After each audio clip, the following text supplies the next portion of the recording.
마틴 루터 킹 목사님이 1963년 8월에 그 유명한 나에게는 꿈이 있습니다 라는 제목으로 연설을 하면서 흑인의 인권에 대해서 외치기 100년 전에 에이브라함 링컨이 있었습니다.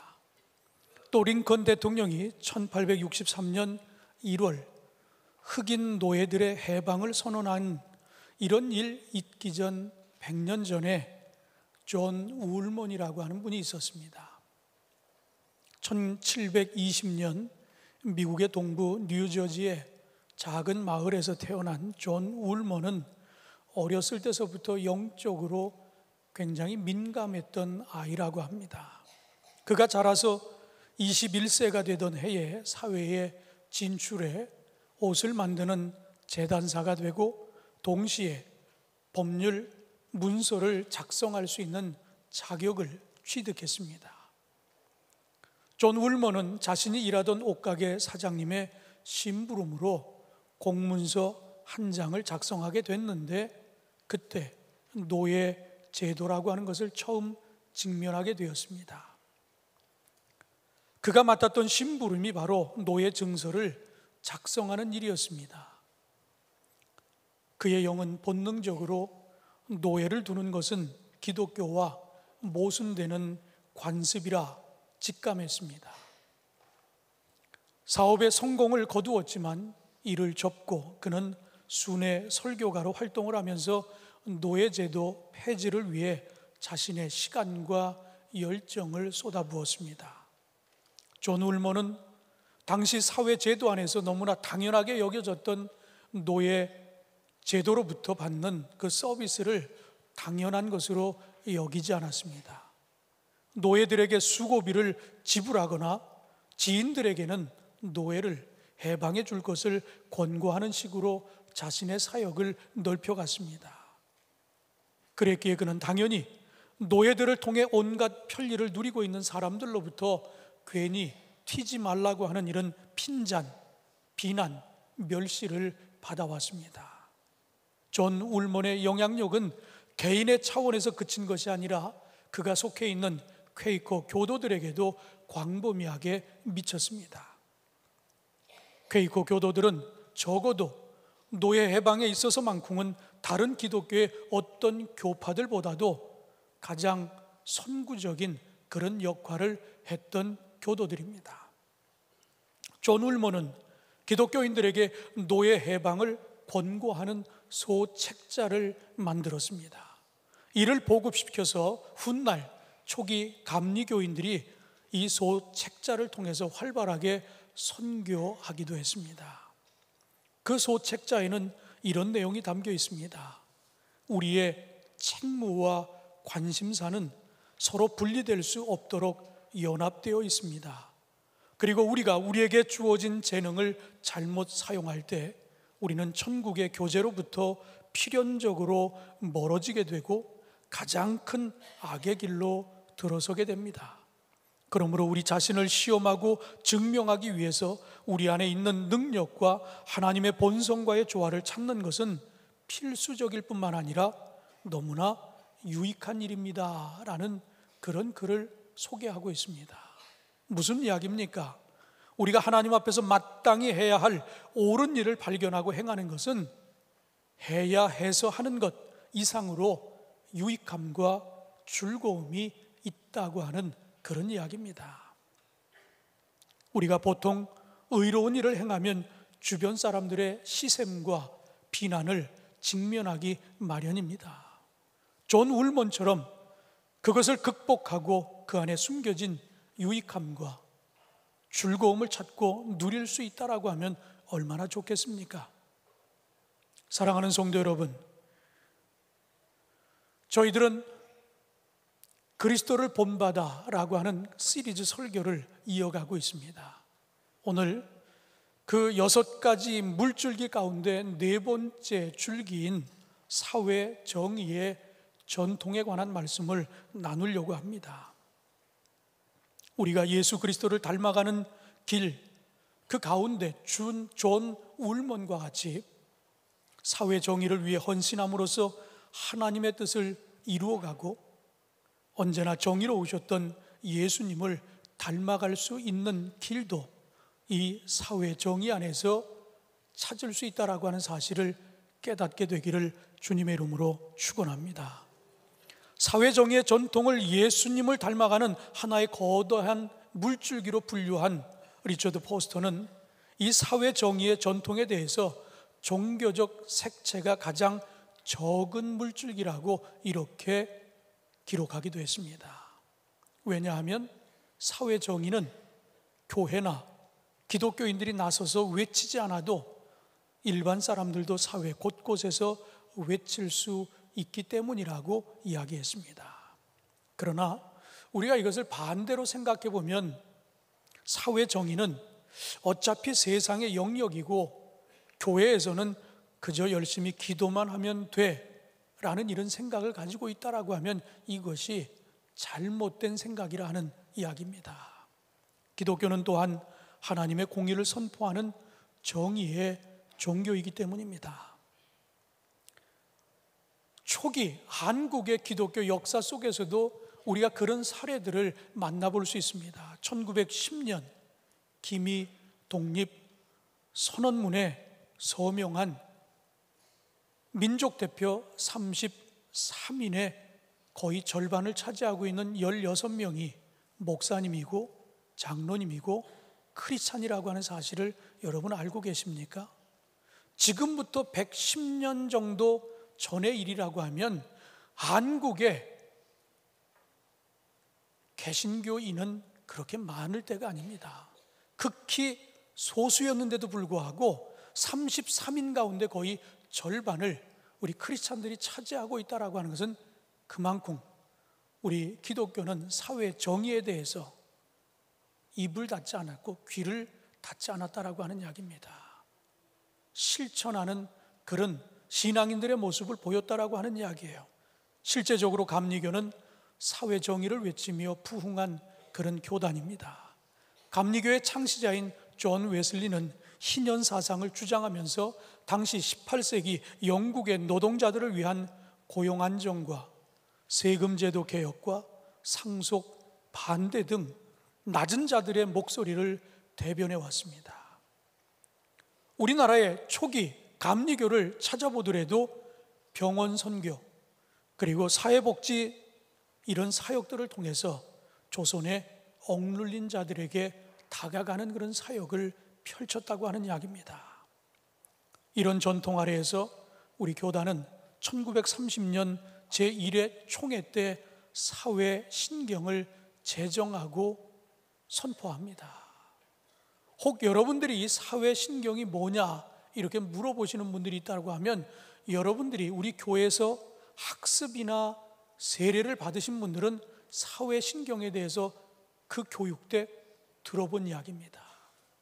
우리가 기독교인으로서 어떤 직업을 선택할 것이냐, 그리고 우리가 이 사회의 구성원으로 살아가면서 우리가 어떻게 살아가는 것이 참 그리스도인의 모습이냐, 이런 것들에 대한 쭉 정리가 되어 있습니다. 물론 1930년에 제정이 되었지만 이것이 시대적인 것들을 반영해서 최근에서는 우리가 환경에 관한 이런 부분들, 우리가 환경을 어떻게 잘 보존할 것이냐라고 하는 이런 문제들까지도 시대의 흐름에 맞춰서 변화를 줘서 정말 우리가 사회생활을 하면서 어떻게 살아가는 것이 참된 그리스도인의 모습인가라고 하는 것을 잘 이야기해 주고 있습니다. 궁금한 분들이 있다고 하면 인터넷에서 감리회 사회 신경하고 치시면 그 내용 전문을 다 볼 수 있습니다.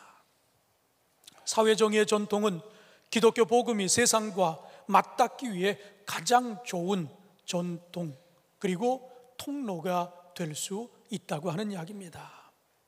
교회가 먼저 앞서서 사회 부조리를 고발하고 하나님의 공의를 세상 가운데 이루어 나아갈 수 있으니 이보다 더 좋은 통로가 어디 있겠느냐라고 하는 이야기입니다. 우리가 다른 전통에서도 한 번씩 이야기를 해왔지만 이 사회 정의의 전통에도 몇 가지의 위험성이 있다라고 하는 이야기입니다. 그 첫 번째는 사회 정의가 복음보다 앞서 가서는 안 된다라고 하는 이야기예요. 실제적인 예가 초대교회 안에서 일어났습니다. 사도행전 6장에 볼 것 같으면 사도들이 구제하는 일에 힘쓰게 되어집니다. 복음을 전하는 게 우선이 돼야 되는데 구제하는 일을 하다 보니까 복음은 뒷전이 되고 구제하는 일에 힘쓰게 됐어요. 그런데 좋은 의도로 어려운 사람들에게 나누는, 베푸는 사역을 했는데 또 거기에서도 삐걱대기 시작합니다. 그래서 초대교회가 내놓은 방안이 뭡니까? 7 집사를 선택하는 것이었어요. 사도들은 복음에만 전념하고, 그리고 집사들은 구제에 힘쓰게 하는, 그래서 그 당시의 문제를 해결했다라고 하는 이야기예요. 이처럼 사회 정의가 복음을 앞서서는 안 된다라고 하는 이야기입니다. 사회 정의 구현은 복음 전파의 결과로 나타나야 된다라고 하는 이야기입니다. 또 하나의 위험성은 뭡니까? 정죄의 위험성입니다. 이것은 성결의 전통에서도 우리가 다뤘던 이야기입니다. 자칫 나와 상대를 비교하면서 내가 더 의로우면 상대는 의롭지 않은 것으로 비춰지기가 쉬워요. 율법주의로 흐르기가 쉽다라고 하는 이야기입니다. 내 기준의 의로 생각해서 그 기준에 미치지 못하면 그들을 정죄합니다. 그들을 비난합니다. 비판합니다. 이런 것이 잘못된 것이라고 하는 이야기예요. 요즘 우리 사회에서 많이 보지 않습니까? 적폐운운합니다. 물론 잘못된 것은 고쳐야 합니다. 그런데 거기에는 사랑이라고 하는 건 없어요. 어찌 보면 많은 사람들이 우려하고 염려하는 건 저게 복수가 아닐까, 다음에도 또 정권이 바뀌면 또 저런 일이 반복되는 이런 불행한 역사가 계속되면 어떨까, 어떻게 할까 하는 이런 걱정들을 많이 가지고 있지 않습니까? 정죄라고 하는 것이 그래서 사실은 조심스러운 겁니다. 오늘 우리가 사회 정의를 이야기하면서 가지고 있는 위험성을 우리가 만나보았습니다. 이처럼 사회 정의가 중요한 것임에도 불구하고 이런 위험성도 내포하고 있다라고 하는 것, 우리가 복음적으로 이것을 어떻게 풀어가고 있는지 우리가 함께 나눠가면서 이 사회 정의의 전통을 통해서 우리 그리스도를 닮아갈 수 있다라고 하는 사실, 여러분 오늘 이 아침에도 깨닫게 되기를 주님의 이름으로 축원합니다. 첫 번째 우리에게 주는 메시지는 예수께서 선포하신 그 복음에는 신년의 복음이 핵심이었다라고 하는 이야기예요. 누가복음 4장에 볼 것 같으면 18절로 19절에 주의 성령이 내게 임하셨으니 이는 가난한 자에게 복음을 전하게 하시려고 내게 기름을 부으시고 나를 보내사 포로된 자에게 자유를, 눈먼 자에게 다시 보게 함을 전파하며 눌린 자를 자유롭게 하고 주의 은혜의 해를 전파하게 하려 하심이라 하였더라.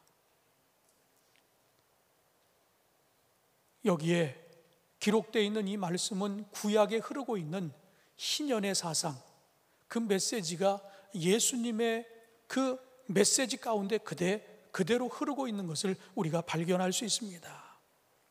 여러분이 알고 있는 희년은 뭡니까? 레위기 25장에 분명하게 희년에 대해서 기록하고 있습니다. 희년이란 이스라엘 백성들이 7년에 한 번씩 돌아오는 안식년, 이 안식년이 7번 지난 후 그 이듬해 50년째 되는 그 해를 희년이라고 불렀어요. 그 희년에는 어떤 일이 벌어집니까? 모든 땅을 원래대로 되돌리고 빛을 탕감해주고 노예를 해방하고 물질을 재분배하도록 그렇게 명령하고 계십니다. 그러니까 50년을 주기로 어떤 사람은 가지고 있는 걸 다 잃어버릴 수도 있어요. 상대적으로 어떤 사람은 굉장히 많은 부를 쌓기도 합니다. 그것이 동산이든 부동산이든 그런데 50년이 되면 이걸 다 무르는 겁니다. 원래대로 다 되돌려주고 탕감하고 원위치 하는 거예요. 여러분, 예수님 당시에 이 신년의 메시지를 가지고 복음을 전했을 때 어떤 저항에 부딪혔겠어요? 힘을 가지고 있는 사람들, 자기 밑에 많은 노예를 거느리고 있는 사람들, 노예를 다 돌려보내야 되니까 쉬운 일이 아니잖아요. 부를 쌓고 있는 사람들, 그 많은 부를 가지고 있는데 이걸 다 나눠주라고, 다 탕감해 주라고 큰 저항에 부딪힙니다. 누가복음 4장 28절로 29절에 보니까 회당에 있는 자들이 이것을 듣고 다 크게 화가 나서 일어나 동네 밖으로 쫓아내어 그 동네가 건설된 산 낭떠러지까지 끌고 가서 밀쳐 떨어뜨리고자 하되. 그러니까 예수님이 이렇게 신년의 메시지를 전하자 큰 저항에 부딪힙니다. 권력 있는 사람들, 그리고 많은 것을 가지고 있는 사람들이 저항하면서 화가 나서 예수님을 동네 바깥으로 끌고 가서 낭떠러지 위에 세우고 거기서 떨어뜨려 죽이려고 했다라고 하는 이런 저항에 부딪힙니다. 그러나 그런 위협에도 불구하고 예수님은 아랑곳하지 않고 가는 곳마다 이 신년의 메시지를 선포하십니다. 이렇게 예수님이 신년의 메시지를 선포하던 가운데 그 신년의 메시지에 깨어지는 사람이 이제 하나둘씩 나타나기 시작합니다. 그 대표적인 사례가 삭개오입니다. 예수님 만나기를 원했었어요. 마침내 예수님을 만났습니다.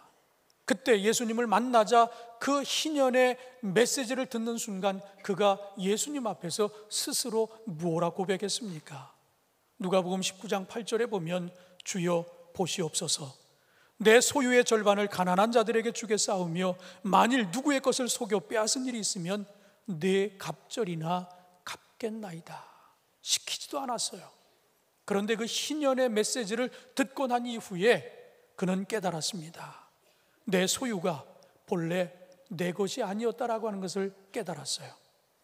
자신에게 유리하게 만들어진 사회 구조로 인해 내가 내 노력보다 더 많은 것을 취득하게 됐다라고 하는 것 비로소 깨달았습니다. 그리고 그가 가진 넘치는 부는 곧 가난한 사람들의 것을 빼앗은 것이라고 하는 사실을 깨달았다라고 하는 이야기입니다. 그래서 그는 즉시로 절반을 가난한 사람들에게 나누어 주겠다라고 그렇게 고백한 것입니다. 복음은 필연적으로 정의와 만나게 되어 있습니다. 복음은 그 자체로 정의롭기 때문입니다. 오늘 우리가 나누는 사회 정의의 전통은 또한 성결의 전통과 한 지점에서 만나게 되는데 바로 그 지점이 실천의 지점입니다. 내면에서는 하나님을 닮아가는 길이든 바깥 세상에서 공의를 이루어가는 길이든 실천이 없으면 공허한 외침에 불과한 것입니다. 시편 85편 10절은 하나님의 뜻이 이루어진 모습을 이렇게 표현하고 있습니다. 인애와 진리가 같이 만나고 의와 화평이 서로 입맞추었으며 라고 이렇게 표현을 하고 있습니다. 사랑하는 성도 여러분, 예수님께서 선포하신 신년의 복음이 우리 각자의 마음 안에서도 삶에서도 이루어지기를 간절히 소망합니다. 우리 개인의 삶이 달라지고 우리가 모인 이 공동체의 삶이 달라지고 더 나아가 사회적 제도까지도 복음적으로 바뀔 수 있는 세상을 꿈꾸며 함께 나아가시기를 주님의 이름으로 축원합니다. 두 번째로 우리에게 주는 메시지는 정의로운 예배자가 되라고 하는 말씀입니다. 오늘 본문은 아모스서 5장 24절의 말씀입니다. 오직 정의를 물같이 공의를 마르지 않는 강같이 흐르게 할지어다. 아모스 선지자가 왜 이런 표현을 했을까요? 정의를 물같이 공의를 마르지 않는 강같이 흐르게 할지어다. 아모스 5장 그 앞에 있는 21절로 23절에 이런 기록들이 있습니다. 내가 너희 절기들을 미워하여 멸시하며 너희 성회들을 기뻐하지 아니하나니 너희가 내게 번제나 소제를 드릴지라도 내가 받지 아니할 것이요 너희의 살진 희생의 화목제도 내가 돌아보지 아니하리라. 내 노래소리를 내 앞에서 그칠지어다. 내 비파 소리도 내가 듣지 아니하리라. 이 구절을 제가 메시지 성경에서 한번 읽어봤어요. 아주 적나라합니다. 무슨 이야기입니까? 지금 너희들이 어떤 형태의 예배를 가지고 예배해도 내가 그 예배를 안 받겠다는 얘기예요. 아무리 값비싼 제물을 가져와서 제물을 드린다 할지라도 내가 안 받겠다라고 하는 이야기예요. 왜 하나님이 이처럼 어떤 예배를 드려도 어떤 예물을 드려도 안 받겠다고 그렇게 싫어하셨을까요? 그들의 예배가 썩었다는 얘기입니다. 놀라운 일 아니에요? 우리 나름 최선이라고 생각했는데 하나님이 안 받겠다는 얘기예요. 우리 나름 최선을 다해서 예물을 드렸는데 하나님이 싫어하고 계십니다. 그렇다면 그 싫어하는 구체적인 이유가 뭘까요? 정성이 없어서? 아니면 가나안의 그 토속 종교와 혼합이 돼서? 아니면 불결한 의식들이 추가가 돼서? 이건 앞서 나와 있는 그 말씀에는 이유가 되지를 않습니다. 하나님이 싫어한 이유가 있다라고 하면 그 예배에 정의가 빠져 있었다라고 하는 이야기입니다. 사회 정의는 곧 하나님의 명령인데 이것은 우리의 예배의 삶과 분리가 될 수 없는 것이기 때문입니다. 그렇다면 우리가 이 예배의 자리에서뿐만 아니라 우리의 삶의 자리에서 우리가 얼마나 정의롭게 살아가고 있느냐, 이것이 중요하다라고 하는 이야기예요. 아모스 선지자는 분명하게 선포했습니다. 오직 정의를 물같이, 공의를 마르지 않는 강같이 흐르게 할지어다. 여기서 강은 어떤 강을 이야기할까요? 우리가 성경을 해석할 때 가장 중요한 건 지금 우리가 보는 시각에서만 보면 안 돼요. 그들의 문화, 그들의 기후, 그들의 풍토, 이 모든 것들을 그 시대상과 그들이 처한 환경에서 바라볼 줄 알아야 조금 더 이해가 쉽습니다. 그런 뜻에서 지금 이가 왜 마르지 않는 강, 그 강물은 우리가 흔히 이 사막 지역의 계절성 급류라고 하는 와디에서 만나볼 수 있습니다. 이 와디가 뭔지 우리 1분 남짓한 영상을 한번 여러분 보신 다음에 말씀을 이어가도록 하겠습니다.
와디라고 하는 것은 평소에는 이렇게 건천처럼 그냥 사막입니다. 그런데 이 사막의 계절성 급류는 갑작스럽게 저렇게 물이 불어나서 저기에 한번 휘말리면 살아나올 수 없는 그런 아주 무서운 급류입니다. 그런데 문제는 저 와디라고 하는 것은 이렇게 순간적으로 급류가 흐르지만 쉽게 말라버린다라고 하는 이야기예요. 그런데 지금 이 아모스는 뭘 이야기하고 있습니까? 저렇게 한번 일시적으로 일어났다가 없어지는 것을 이야기하고 있지 않아요. 그는 우리에게 마르지 않는 강물에 대해서 이야기합니다. 저와 같은 것이 지속되기를 원하는, 다시 말하면 정의라고 하는 것이 어떤 순간에 이례적으로 끝나는 것이 아니라 우리의 삶에서 끊임없이 정의로운 삶을 살아가, 그런 사람들이 모여 드리는 예배가 될 때 하나님이 받으시는 그런 예배가 될 수 있다라고 하는 이야기예요. 혹 여러분이 수십 년 동안 신앙생활을 하면서 예배의 자리에 나오셨을 텐데 내가 예배할 때 예전과 같은 그런 감동이 없다, 그런 분들이 계십니까? 그렇다면 여러분의 삶을 한번 돌아보시면서 내 삶에 정의로운 강물이 메말라 있지는 않는지 한번 점검해 보시기를 주님의 이름으로 부탁을 드립니다. 내가 다른 사람들의 그 여러 가지 불편함을 끼쳐가면서 부당한 이익을 취하고 있지는 않았는지, 사회 구조적인 악의 편승에서 혹 다른 사람들의 것을 합리적인 합법의 테두리 안에서 빼앗으면서 살아오지는 않았는지를 한번 돌아보시기를 바랍니다. 우리 주님, 여러분 한 사람 한 사람이 정의로운 예배자가 되기를 원하고 계십니다. 그런 예배가 될 때 우리 주님이 받으시는 예배가 될 줄로 믿습니다. 예배 자리뿐만 아니라 여러분의 삶의 자리에서 정의를 실천하며 그렇게 살아갈 때 우리 주님이 기뻐하시는 예배자가 될 줄로 저는 분명히 믿습니다. 마지막으로 정의는 사랑과 만나야 샬롬이 된다 하는 이야기예요. 정의는 사랑과 만나야 샬롬, 히브리어로 샬롬은 평강, 평안할지어다 하는 그런 인사입니다. 정의는 사랑 없이 홀로 설 수 없다고 하는 이야기예요. 정의에서 사랑이 빠지면 냉혹한 정죄만 남게 되어 있습니다. 정의와 사랑이 만나야 샬롬, 평강이 찾아온다라고 하는 말씀입니다. 이 정의와 사랑이라고 하는 이 단어를 히브리어에서 찾아보면 정의는 미슈파트라고 하는 말을 사용했고, 그리고 사랑이라고 하는 말은 헤세드라고 하는 말을 사용했습니다. 이 미슈파트라고 하는 말은 가난한 자들을 위해 펼치는 하나님의 정의라는 뜻입니다. 그리고 헤세드는 오늘 우리가 설교의 제목에서 그냥 알아듣기 쉽게 사랑이라고 표현했지만 성경의 번역에 보면 인애 혹은 자비에 더 가까운 그런 단어입니다. 아모스와 구약 성경에서 말하고 있는 이 인애의 사랑, 이것은 본래 정의에 포함되어 있는 개념이었습니다. 구약학자 김창대 박사는 아모스서에서 말하는 이 공의에 대해서 이렇게 설명을 합니다. 구약 성경에서 인애는 하나님의 뜻을 자발적으로 수행하는 공의의 이면이기에 공의는 항상 인애를 포함한다. 아모스서가 말하는 공의는 하나님의 인애를 체험한 사람이 그 인애를 본받아 자신도 하나님을 향해 진정한 인애를 가지고 자발적으로 하나님의 뜻을 실천하는 것이다 라고 이야기했습니다.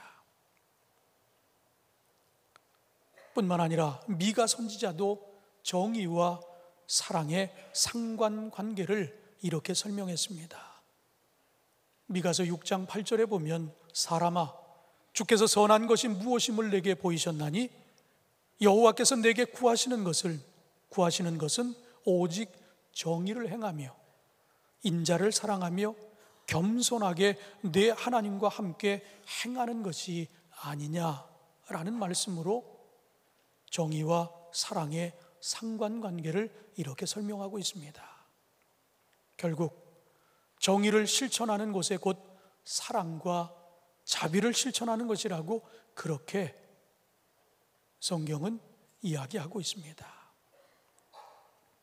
사랑하는 성도 여러분, 여러분의 영혼은 지금 샬롬 아십니까? 샬롬이 뭐라고 그랬어요? 평강, 평안에 대한 이야기입니다. 여러분의 영혼이 지금 평안하냐 하는 이야기입니다. 만약 여러분 마음속에 이 평안이 무너져 있다라고 하면 내 안에 정의와 사랑이 균형을 잘 잡고 있는지 한번 살펴보시기 바랍니다. 옳은 것만 쫓다가 사랑을 잃고서 정죄와 비난만 남아있지는 않는지, 아니 반대로 사랑이란 이름으로 감싸기만 하다가 정의에 둔감해져 있지는 않는지 한번 여러분의 삶을 돌이켜보시기 바랍니다. 하나님께서는 우리를 분명 의의 백성으로 부르셨습니다. 정의롭게 살라고, 동시에 사랑하고 베풀고 살라고 우리를 부르셨습니다. 오늘 그런 삶을 우리가 실천하고 있는지 한번 돌아보시기 바랍니다. 이런 것을 실천하면서 우리는 주님을 닮아갈 수 있다라고 하는 이야기예요. 바로 이렇게 살아갈 때 궁극적으로 우리 안에 샬롬이 이루어질 수 있다라고 하는 이야기입니다. 저는 여러분이 영원히 평안하기를 원합니다. 여러분의 삶이 샬롬하기를 원합니다. 그러기 위해서는 사회 정의, 그리고 반드시 인애와 자비, 이것이 같이 이루어질 때 그 안에서 평강이 이루어진다라고 하는 사실을 여러분 기억하면서 사회 정의 실현을 통해 우리 주님을 닮아가는 저와 여러분 모두가 되어지기를 주님의 이름으로 축원합니다. 기도하시겠습니다. 하나님 감사합니다. 오늘 이 아침에도 저희들에게 말씀하십니다. 그리스도를 닮아가는 여러 가지의 줄기가 있는데 그 중에 하나가 사회 정의라 말씀하셨습니다. 우리 하나님께서 이스라엘 백성들의 그 어떤 예배도 어떤 제물도 받지 아니하시겠다고 말씀하셨습니다. 이유는 예배자들의 삶 속에 정의가 없다라고 하는 이야기입니다. 우리가 이 예배의 자리에서 우리를 깨닫게 하시고 우리에게 은혜를 베풀어 주셨다고 하면 우리의 삶 속에서 하나하나 정의 실현을 위해 우리의 삶의 태도와 우리의 아버지 하나님 생각들을 바꿔갈 수 있도록 은혜를 베풀어 주시옵소서. 작은 것으로부터 정의를 실천하는 이들이 모여 드리는 이 예배를 하나님이 기뻐 받으시겠다고 말씀하셨습니다. 우리가 드리는 이 예배가 하나님이 기뻐 받으시는 예배가 되게 하여 주옵소서.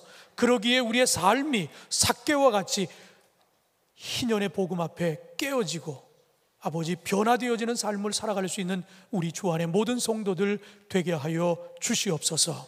그래서 이 예배자들마다 샬롬이 있게 하여 주옵소서. 평안이 있게 하여 주시옵소서.